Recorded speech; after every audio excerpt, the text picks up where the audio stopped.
मुळात कारण सांगायचं झालं तर सिटीचा लॉस जरा जास्तच होत होता. म्हणजे महिन्याला जवळजवळ 83 लाख एवढा लॉस होत होता.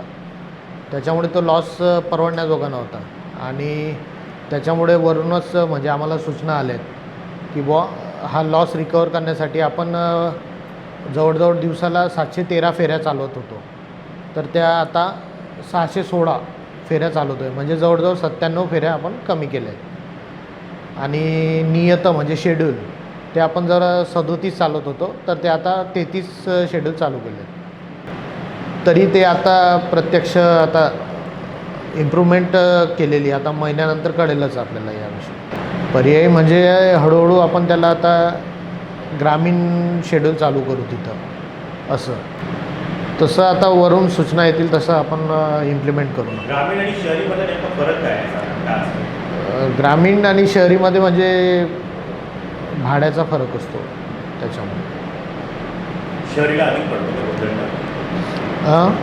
शहरीला अधिक थोडा पडतो असं आहे. सवलतीचा पण फरक असतो, पण मग सवलती आपण देणं चालू केलेल्या आहेत.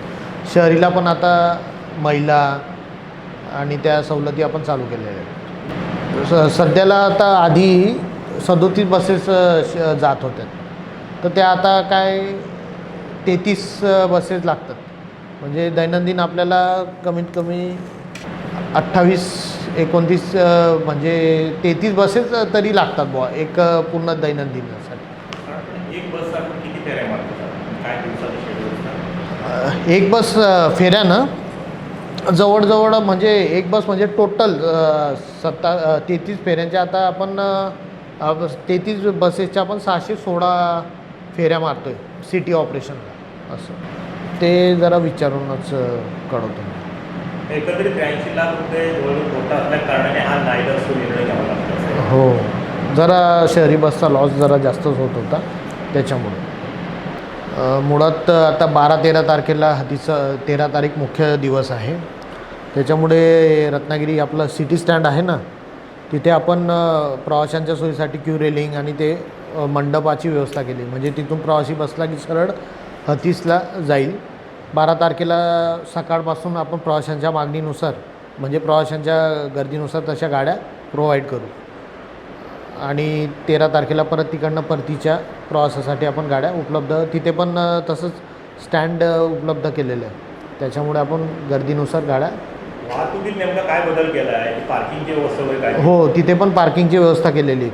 तिथे हतीची पाहणी करून आलो, तर तिथे स्टँड आहे, तिथे सर्व व्यवस्था केलेली आहे. तिथे आपण मंडप उभारून बसेसच्या तुम्ही व्यवस्था केली आहे तर प्रवाशांच्या मागणीनुसार आपण ॲडजस्ट करतो. तसं जसे लागल्या गर्दी वाढली. किती लागतात दरवर्षी आपल्याला? दरवर्षी कमीत कमी मला 12-13 गाड्या तरी लावतो. म्हणजे त्या कंटिन्यूअस आपण रोटेशनमध्ये फिरवतो. जरी गर्दी असली तर 12च्या 15 होतात. असं तसं आपण चालूच असतं आपलं. दरवर्षीचाच मार्ग आहे की काही बदल केला आहे यावेळेला? नाही नेहमी बाहेर पडणं नाही नेहमीप्रमाणेच टेंबे पुलापासून आपण तोच मार्ग असतो. तसं फक्त आपण रस्त्याची पाहणी करून थोडा रस्ता मोकळा करण्यात आलेला आहे. असं हो, फायदेशीर म्हणजे प्रवाशांच्या सेवेसाठी आपल्याला हे करावंच लागतं. असं गोरगरिबांची लालपरी म्हणजे आपली एस टी आणि अनेक वर्ष ती ग्रामीण भागातल्या खेड्यापाड्यामध्ये प्रवाशांना सेवेला जाते. परंतु आता ह्या सेवेमध्ये कुठेतरी खंड पडण्याची मानसिकता किंवा खंड पडेल अशीच परिस्थिती काहीशी निर्माण झाली. त्याला कारण की आर्थिक परिस्थिती एस टीची दिवसेंदिवस खालावत चालली. रत्नागिरी डेपोचा विचार केला तर 716 फेऱ्या ह्या दररोज एस टीच्या ग्रामीण भागात फिरत होत्या. आता तो कमी करून जवळजवळ 616वरती त्या फेऱ्या आता आणण्यात आलेल्या आहेत. म्हणजे जवळपास 97 फेऱ्या ह्या कमी केल्या दिवसभराच्या. पण त्या माध्यमातून 97 फेऱ्या कमी केल्यानंतर काही प्रमाणामध्ये उत्पन्नामध्ये जी घट होते त्याला कुठेतरी कमी होईल, त्याला आळा बसेल असं एस टी प्रशासनाचं म्हणणं आहे. महिन्याभराचा विचार केला तर रत्नागिरी तालुक्यातल्या ग्रामीण भागात फिरणाऱ्या एस टीच्या उत्पन्न जवळजवळ 83 लाख रुपये दरमहा एस टी प्रशासन तोट्यात आहे. त्याच्यामुळे हा नाईलाजास्तव निर्णय घ्यावा लागतो आहे. एकीकडे एस टी प्रशासन तोट्यात आहे म्हणून नाईलाजास्तव निर्णय घ्यावा लागतो आहे, पण दुसऱ्या बाजूला 97 फेऱ्या कमी केल्यानंतर ग्रामीण भागातून जे प्रवाशांची ने-आण होणार आहे तिथं कुठेतरी अडचणी निर्माण होणार आहेत. आणि त्याची व्यवस्था एस टी प्रशासनाने नेमकं काय करते याकडे सर्वांचं लक्ष राहिलं आहे.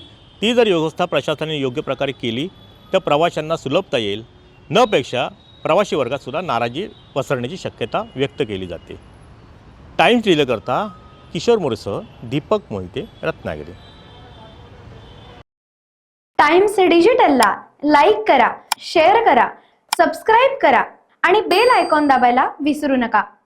Times digital.